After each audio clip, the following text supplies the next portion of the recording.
Namaste everyone and welcome to the Spake Satguru Sivananda. And Nana, as usual, he's going to elaborate on the quote, explain the meaning of it, the context, the background of it. And then if you have any questions relating to that quote, please do send me a message in the chat. Use the chat function. Offer the body for washing your sins and don't offer the mind, because if you care for your body, the sins are taking care of your mind. Sparing your body, no wise man would do that. So it's almost like what we have discussed yesterday, where you said forgetting is a virtue, and then Nana, you have said keeping the mind free. Forgetting is not a virtue. Forgetting is a yoga. You have to. Yes. That is So to keep mind free and let the sins be washed in other ways other than giving our space in our mind is what is being suggested here. It's over to you. Over to you.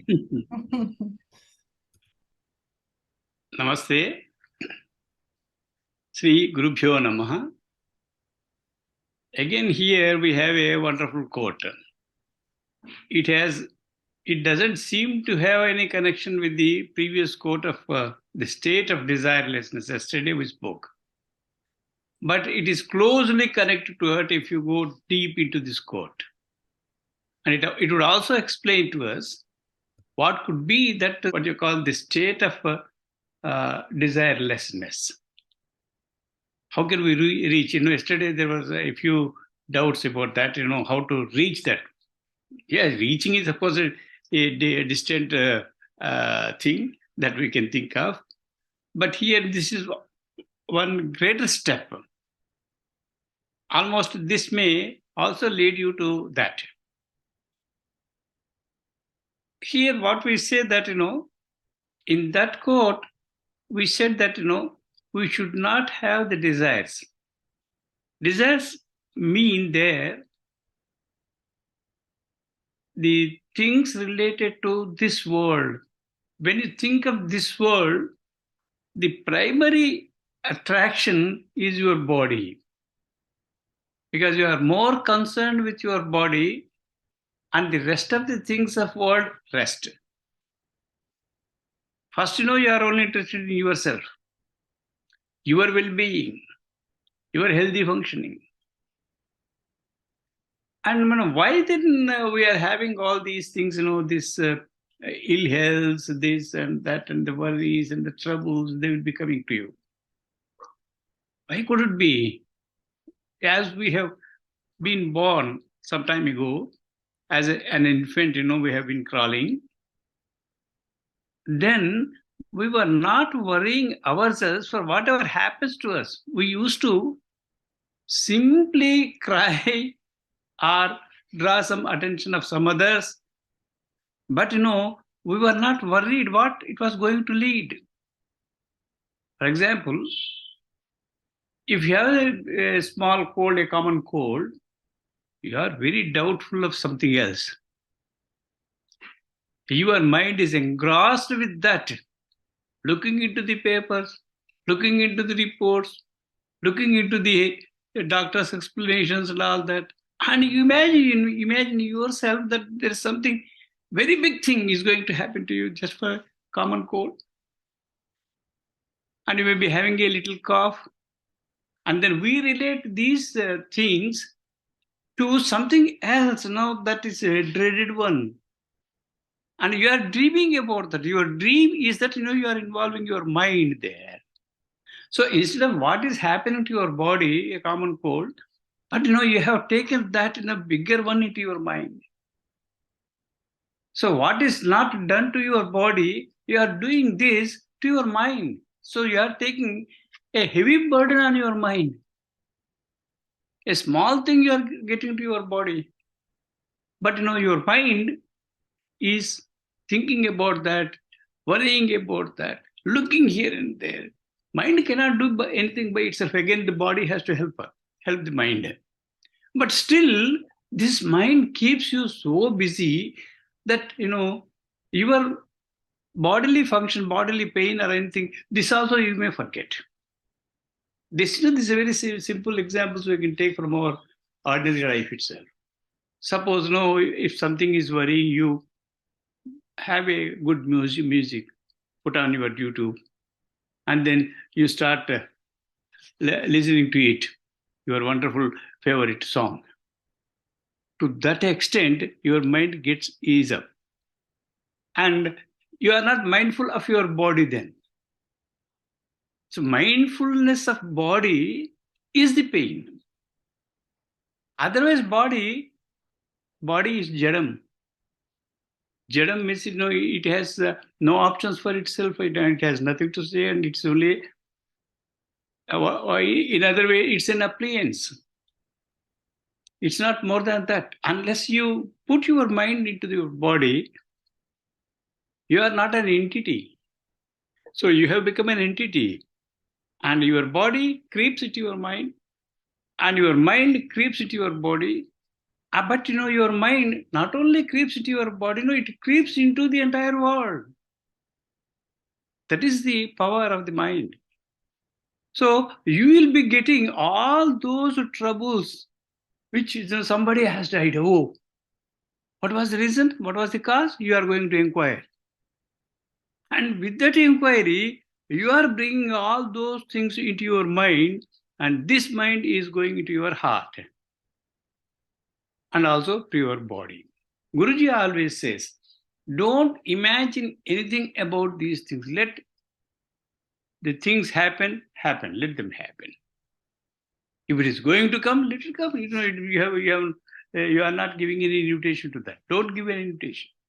He also says that whatever you are going to have the pain or some health problem or whatever it may be, first that comes and creeps into your mind. Unless you are known about this won't come into your body. Mind is the link with the world. Body has no link with the world. Body is something like a stone, like an idol. Body has nothing to do. Body doesn't feel. Suppose, if you cut a tree, does the tree cry? Will it object? Will it say, yeah, no, yes, or this and that?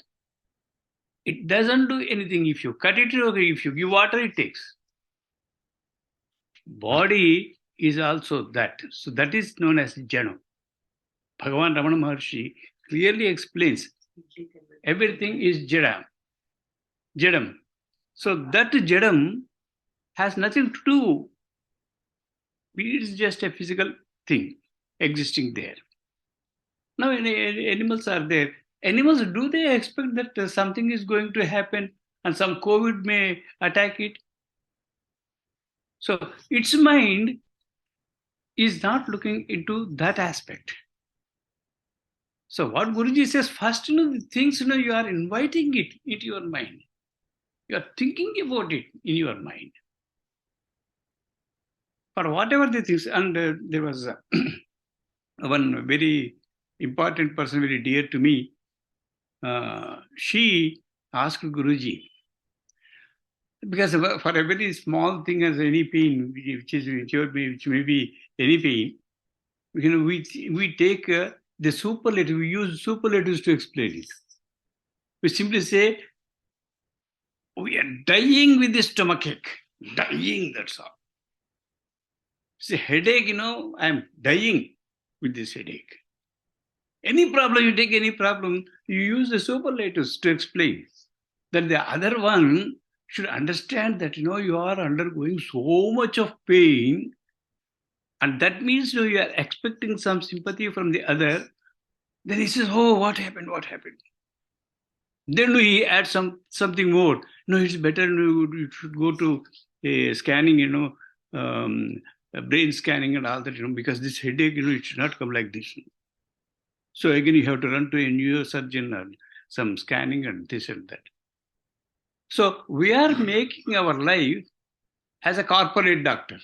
We get, because this headache is a common headache, a common thing that happens with any moment, a number of other problems, healthy problems. But you count all those things, all 100 things before you.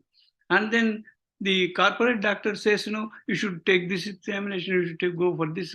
Whatever appliances are there in his laboratory, he prescribes all those tests to you. Your bill would be very fat. So we are making our lives so much by giving this mind. Guruji says, you are giving your mind to your body.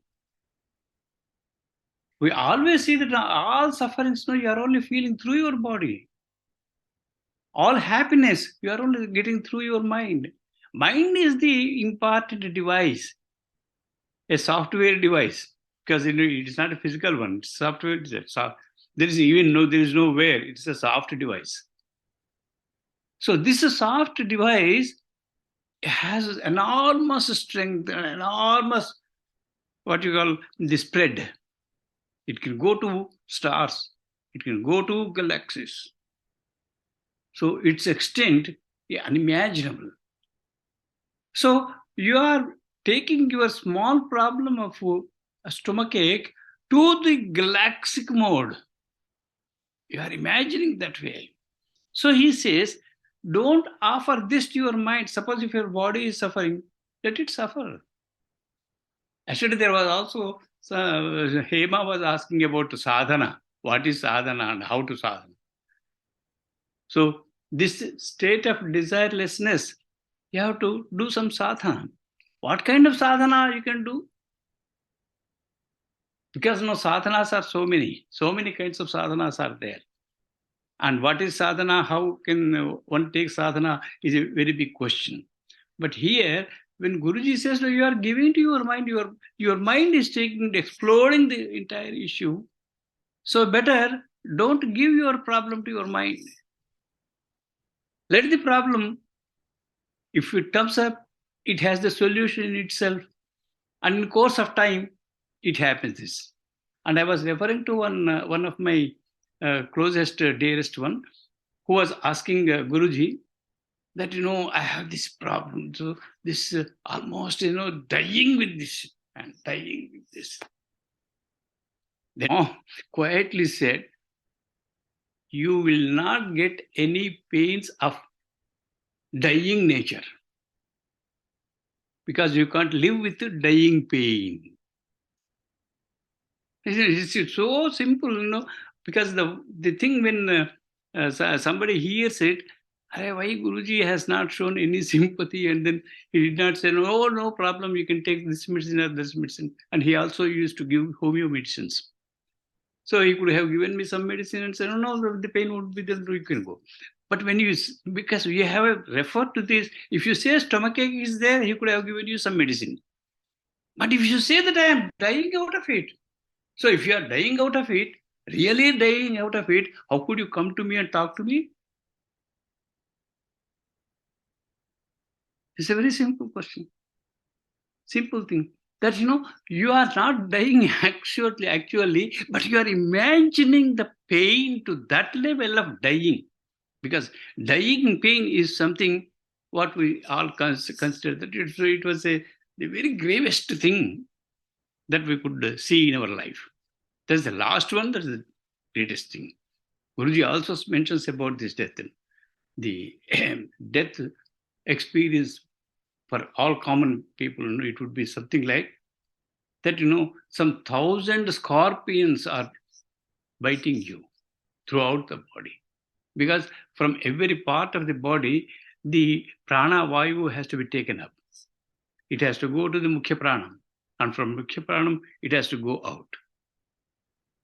So when it is being withdrawn from each vein and each part of the body, some thousands of scorpions might have bitten. So that was the badha, the pain of death. That is so grave. So we will be imagining for everything, for all small or there's some simple headache or some simple stomach ache or whatever it may be, you are taking this to the magnitude of the death pain, because in the earlier lives we had this experience, and that experience is still carried into your this mind without your knowledge, without any connection. That comes through samskara. So this mind has acquired this experience from his previous birth. So when he thinks any pain comes to him, he simply equates this with that. Because if you are having such kind of pain, you won't be there. How can you live? So you won't be living with that pain. Guruji simply said this: you can't live with death pain. Death pain only takes you away. So if you say, I am dying, you die. But how could you come and tell me that you are dying? So this is how we are keeping your mind with the postings from the body. Body is giving the postings to the mind, and mind is magnifying your problems, your pains. So this is one important thing, that if you are keeping your mind away from your bodily pain, you won't experience pain. That is possible for the yogis. For that, yoga is necessary. For all common men like us, it's not possible for us not to think of the pain. Exactly this pain is going to the through nerves, it is being reported at mind. There is the brain. Brain takes that.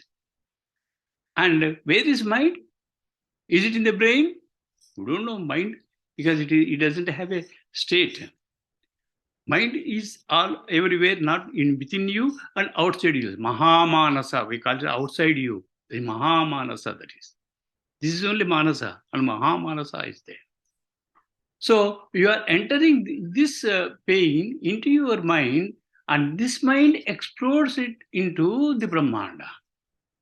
Brahmanda Nuppi, we say. That was that kind of pain. So if you care for your body not more than what is necessary, again, it doesn't mean that you don't care your body. You should have your bath and should have medicines now and then, whenever you got some pain. If you care too much of your body, might something happen to me. Because the children, they would say that even a small scratch, they are so worried, so much crying, making halla bola, only to draw the attention of the sympathy of the others, the elders. Similarly, the same nature we carry throughout our life. We always think that our problems, our difficulties are, nobody has experienced this kind of pain before me, because he doesn't know what the extent of pain somebody has had. But we say that whatever you are experiencing is the topmost one, and that is all that has only come for you. That's why there was a small episode relating to Buddha. Buddha, he was visiting the village because he was not doing any miracles. Because nobody can really, those who are almost evolved souls, they don't do miracles. Naturally, it happens. That's all. The Prakriti responds to them favorably. So a woman came to him and said, she also brought a dead body of her son, a small boy, she was carrying, and she brought before Buddha, placed her before Buddha. And she was crying, sir, my son, he has died. You please, you should give him prana and then he should get up. You are great. You are great soul. You are Bhagwan. So if you can't do that, nobody other can do it. You please help me. I have only this child. Her father also died long ago. And I'm just only living for this boy. Then he said, he just simply smiled, Buddha. and ask her, nothing, it's no problem, you don't worry about that, that I will take care of. But you should bring me a pinch of what you call the small grains like avalu. What do we say, avalu? Mustard.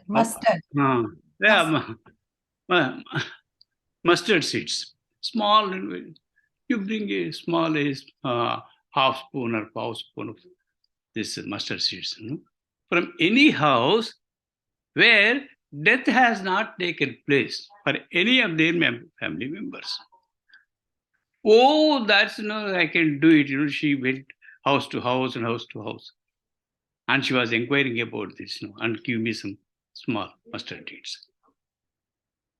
Anybody could have given. But the problem, the question is that nobody would have died in that family, and everybody should be good. From generations, how can it be possible? So she touched a very door and then tapped a very door, and then she came back to Buddha. Said, she could not get. So, in every house, somebody has died some time ago, isn't it? Buddha said, yeah, sir, yes, sir. Then, the same thing happened. You could have, if you could have brought some seeds, he could have got up. But what? So, that is the teaching to that lady that, the passing away is a common feature. Anywhere, anybody has experienced it, any household knows about that. So one cannot avoid that. So similarly, the pain that you are getting, what is the cause of this pain? Why this pain has come to you alone, is the question. Because every man thinks that, he should be always happy, healthy, this, and that. Nobody wants any pain, any suffering. So the sins, from where these sins come? Because sins are causing displeasure. These sins are causing your suffering. So how could you get these sins? These sins are possible only through your actions. You did that. If not in this life, in some other life, you have brought it with you. So who have to pay for that you have brought yourself, that you have committed yourself? That is your debt. So that the sin is taking on your body. You have to give this body to sins. Ungrudgingly, that's what we have to give. There is no problem. But the problem is, ungrudgingly, that is the yogi's job. That is the sadhana. You should start this sadhana with not mindful of the efforts of your sins on your body. And because otherwise, if the sins take up your body, the sins, instead of worrying you to your body, the sins will be taking care of your mind. So your mind is engrossed with this. So with this, your mind will not allow you to concentrate on God, on your ultimate thing, on your sadhana. All these things are affected. So you have to be mindful only for the ultimate, to reach the ultimate. If you are a sadhak, your main motto, your main desire is to reach the state of desirelessness. For that you have to have a desire. That is called yoga. So you should not spend your mental power for this. This mental power has to be concentrated. It should become a concentrated energy to catch hold of the ultimate. You should run to it. You should get it. Unmindful of your body. This is the primary requisite for any sadhak, any kind of sadhak. If you want to achieve anything in your life, for everything you have to this. So you should not spare your body. This sparing of body will always keep you the sins take your mind. So you don't spare body, because by taking too much of care on our body, we are taking care of that. So we are not concentrating or diverting our attention to our ultimate goal. So our sadhana is destroyed. If you are keen about your body, there is nothing like anything, other things that we are going to achieve outside body. Sadhana always is an essential to have sadhana only when you are out of your body. Within body, concerning your bodies, sparing your body, looking your body for happiness and all that. So you are keeping yourself away from the other world. So that is our goal. So we should first recognize that whether this is important or that is important. If you think that is more important, you will be unmindful of the let it come, let it take. Even the body may also go, okay.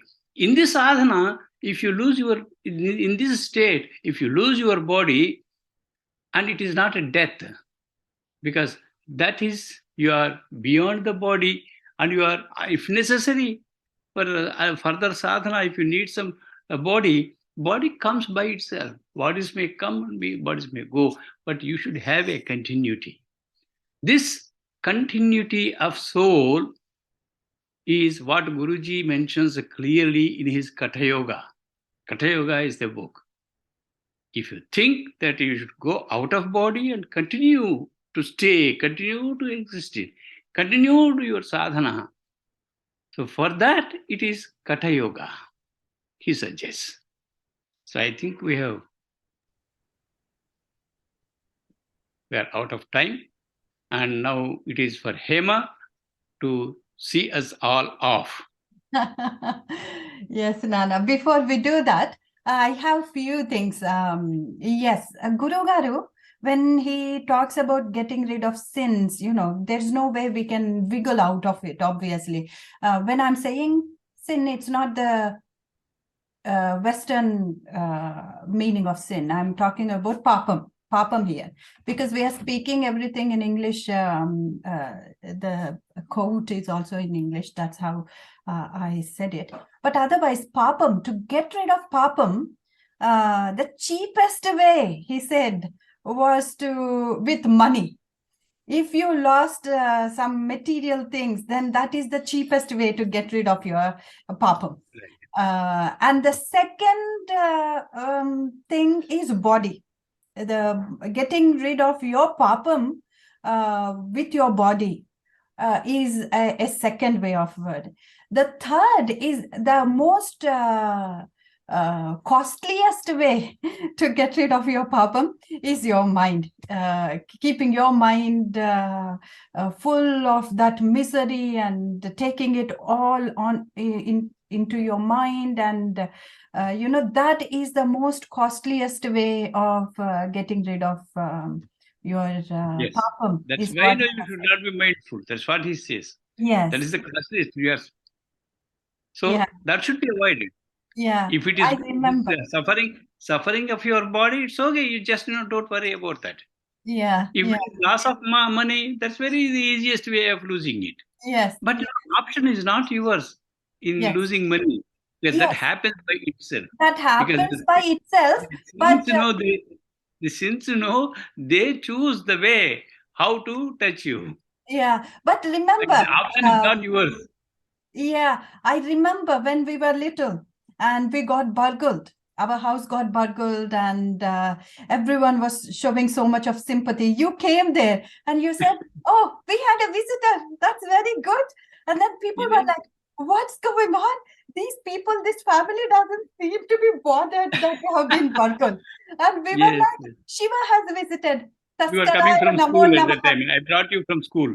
Yeah, and that in Rudram we have Taskaraya, Taskarana Pataye Namaha. Taskarana Pataye Namaha. So we are like, oh, Shiva visited our house. That's right. And then the police was there, and police was like, sir, we will try and find. And then you said, yes, you can try and find. That's fine. You do what you are. You do your duty. But we are not going to take that on our head and trouble ourselves with us being burgled. People were like, oh, these people are quite weird, is what they thought. But then we had this teaching in our head that from Guru Garu that, well, we take our actions, we do our duties, but then troubling yourself with that in your mind is not something that we were ready to do because of Guruji's teachings. So yeah, cheapest way, although we think money is very important and we try to save and all of that, that's fine. We have to do that. But then losing your papam, to get rid of your papam materially, if you can, that's best way to do. Second is if you are given an option, if you are given an option, then you should opt for this. Yes, yes, yeah. So yes, I see in the chat window how to disconnect mind from body. Yogis can do it. What about common people? How do we disconnect mind from body? How you can control your mind is, of course, it's a very big job. It's not so easy as we generally preach. But this is also one way of keeping your mind out of your body. So if any pain, suffering comes, you just take it as a suffering, that's all. Don't worry about it. You don't give mind to that. So this is the beginning. This is only the beginning. That's how when you have been unmindful of your body is not going to report anything to you, to your mind. You have to habituate it because, as we see that, we are coming to your place and then body clock has to change. It has to adjust. So body has that intelligence to adjust to your mind. That can also adjust. But you have to teach that slowly. It doesn't happen on just, one day, one night.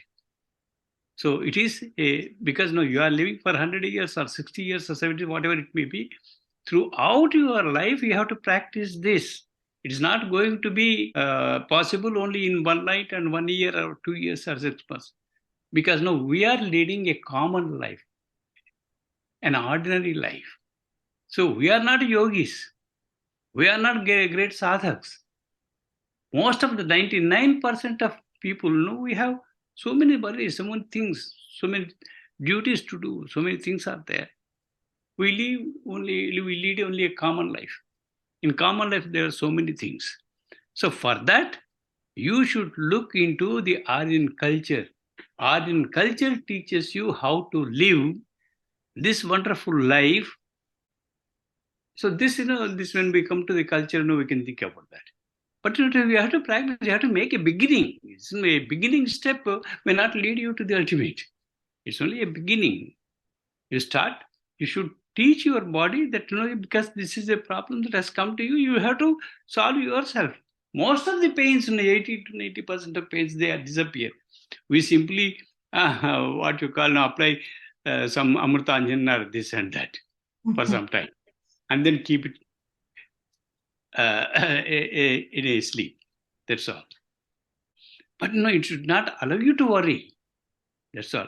If you are not possible, and if it's not possible with small medicine, you go to your doctor. Just give that to him. The pain, don't keep it to yourself. Doctor looks after your pain. But you don't give this to your mind. That's the thing here. What we have to see. You only what has to be done commonly, that you do. Reasonably, what you have to do, you do. But don't attach your mind to that. Yeah, that's it. Okay, so we are running out of time. We have only 2 minutes left. So we have gone over the time. So thank you everyone for joining today, and see you all again on Friday next week.